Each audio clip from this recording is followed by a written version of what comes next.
First, let me introduce the folks that are with us today. I'd like to introduce from Sodexo, our concessionaire, Paul Lakey, the district manager, Mark Watkins, one of the vice presidents of operations for the company, and Laura Bielko, a face that you've seen very often around here, who handles us locally.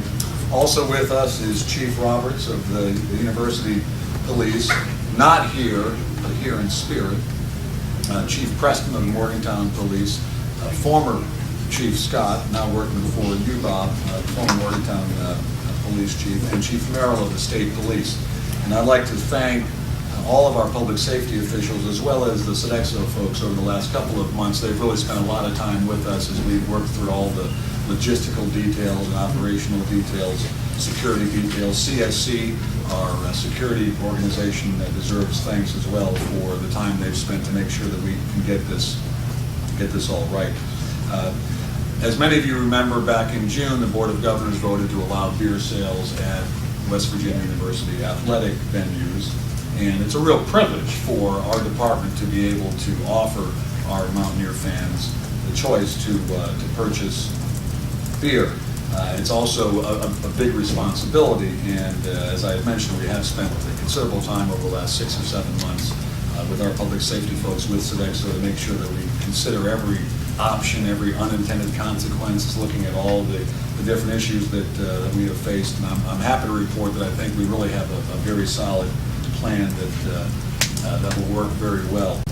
I am obligated as the athletic director to come back to our Board of Governors in the spring of next year and prepare a report. And we are in the process of working with students from our industrial engineering school, as well as from the sports management group, to develop a set of metrics so that we can report hard data to the Board of Governors in terms of how the beer sales has worked. So our industrial engineering students and our sport management students will be at all of our games. They'll be looking at all sorts of different issues surrounding traffic and restrooms and concession sales and how this all works. We'll be looking at that data after every home game, seeing where we can make improvements during the course of the games, and then once the season is finished, we'll collect that data, and then make a report to our Board of Governors. A couple of informational points before I let the Sodexo folks have a stab at the microphone. We will be working with 3 different breweries: Anheuser-Busch, Miller Coors, and a local brewery, the Morgantown Brewing Company. There'll be products from all 3 of those breweries in the football stadium this fall. It's important to mention that not only are those 3 breweries vendors for us through our concessionaire, but also they are sponsoring West Virginia University athletics and allowing us to fulfill our mission, which is to put the best student athletes we can on the field and be very competitive. So we thank them for their sponsorship. Many of you are interested in price points. While I won't go into any sub-brands that the 3 breweries will have, we'll try to have some representatives from all 3 of the breweries here next week. But I can tell you that beer price points will be $7, $8, and $9 for this upcoming season. And with that, I thought it would be appropriate to turn it over to Paul Lakey from Sodexo, and he can share more details with you. Thank you. Paul. Okay, thanks, Oliver. Well, first of all, it's great to be here at Mountaineer Field. Sodexo's been operating here for nearly 15 years, doing all the food service, including all the concessions, catering, activities for special events. So we know the facility, we know the environment. We're happy to continue our partnership with West Virginia University. There's some tremendous challenges with adding the sale of beer in here. We're very confident with the plan that we have devised with the university, that we're covering all angles of it. We have intensive training ongoing as we speak. Laura, myself, and Mark Watkins, our director of ops, will actually attend a 2-hour training session this afternoon. We're training over 500 individuals for responsible serving of alcoholic beverages. It's called Team Coalition, and that's a training in effective alcohol management, where we do some role playing, we do the regulations of who we're going to check IDs for, which is essentially everyone that comes up to want to purchase a beer. We will check the IDs. If you don't have the proper ID, you won't be served. The other things that Laura and me have talked about is with individuals coming in here, if they potentially had too much to consume, we will refuse service right from the start. Training, in addition to the training and making our people responsible and adhering to strict guidelines, our overall goal is to enhance the fan experience. This is an opportunity with the new policies in place that we can responsibly serve the beer, let people enjoy the game, and also protect the individuals that don't consume. And in our layout of the facility, we are not going to serve any beer in the area of the student section. There's not going to be any permanent concessions or portable locations in that area. That way, the students can continue to come to the game and enjoy it as they always have. We're not doing any vending in the stands. We're being responsible. The people will have to come up to our counter, and as I said, they will have to provide the proper IDs, and we will do the proper checkpoints. We have received the license here at the stadium. I know there's been a lot of media requests, but we haven't received the license for the stadium, and we are fastly putting in our plan equipment. The last several months, Laura, myself, and team members have put together the plan to effectively lay out the locations. As Oliver had stated, we're dealing with all the major domestic beer companies. We have the Morgantown Brewing Company with the craft beer, and then we'll have some imports in certain locations also. But again, the biggest issue is the training, the controlling of the alcohol, and making sure the fan experience stays as is. I'll leave it up to any questions. Probably answer it first from my end, and then Oliver take it from the university. Can we start with a simple one? Can you spell your last name and give us your title? Okay, I can hand out cards too. But, okay, that's fine. Lakey, L-A-K-Y. L-A-K-Y. And it's Sodexo, S-O-D-E-X-O. What's your title? I'm the district manager. Thank you. I was curious about the involvement of a local brewery. I guess that must have been important to somebody. Can you talk about why you decided to use a local provider as well? Well, we made a decision, I think, early on in this process to engage both the big national breweries, if you will, and you can argue whether any one is in the hands of the U.S. anymore, given all the takeovers that have taken place. But as part of that, we wanted a brewery to be able to offer its product and a brewery that's brewing beer in the state of West Virginia. I want to say, Laura, you took the lead on contacting a handful of breweries in the state. There's really not that many. We did some research and talked to a bunch of folks. And these relationships technically are really between Sodexo and the various breweries. But we think it's great to have Morgantown Brewing Company present at all the games, and they're excited about it. I know you placed an order already with them, which is probably the biggest order they've seen in the short existence of the organization. And we plan on having some of their folks here next week to talk about that a little bit. But I think it was important because it's an example of how we work well with the community, work well with local merchants, and try to improve as best we can the situation for local companies here in Morgantown. What is a $7 beer, an $8 beer, and a $9 beer? You'll find out next week.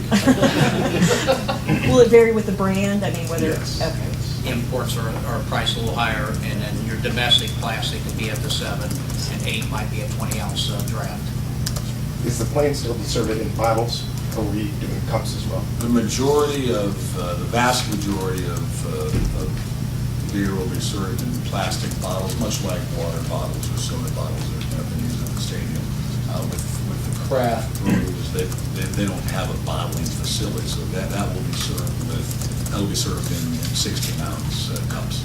Sure. And then is there any sort of recycling program in place for these bottles? The university thinking about? Yes, I'll let y'all touch on that, but we've talked for a while about recycling. There's an effort that the university has, Mountaineer Recycling, that's been very, very, I think, successful out in the tailgate areas and in the stadium, and with the amount of units that we believe will be sold, we think it's fairly important to do that. But I think, Laura, you may have more information, I think you and Paul, on some of the details there.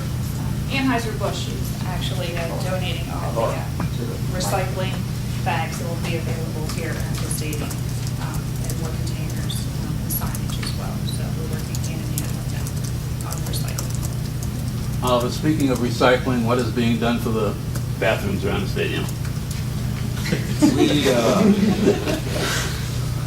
We will be bringing in a number of mobile restroom facilities, and if you walk around Mountaineer Field, you'll see some concrete pads that have been put in place, just literally within the last couple of weeks, as locations for those facilities.